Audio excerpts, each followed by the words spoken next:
Caah bội đình mi lo càng hal câu bội pa ni ka bên sam kan nang ni ro ran na atong lai lo.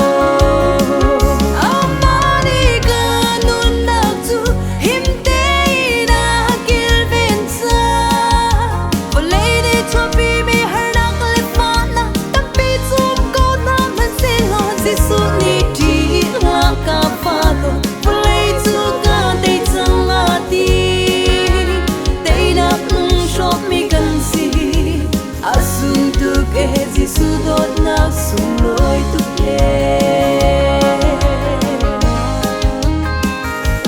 kanan khi chia le ti le zon thawin ton ha man se lo ti ding mi lo kan ton mi thil vial de na chungi boy pani sung par nak lang ter adu sa asi amani kanun nak tu himte na kilvin sa lady tropi mi her nak lefan tapi zum ko na man silo zisu ni ji la ka fado play tu ka dei sangati dei nak nun shop mi kan si asum tu ke zisu dot na sumloy tuke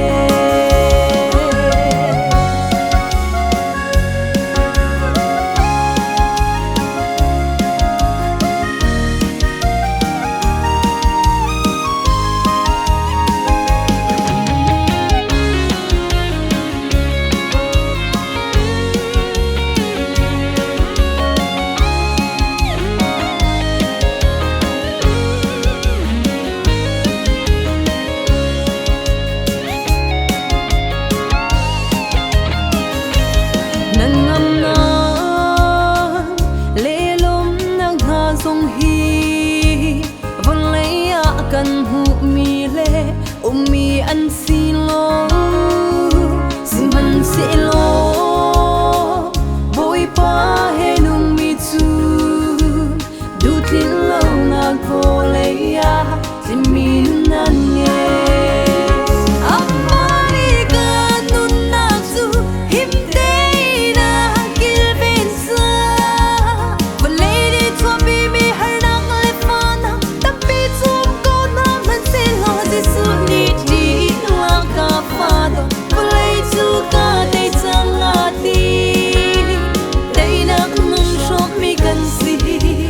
asum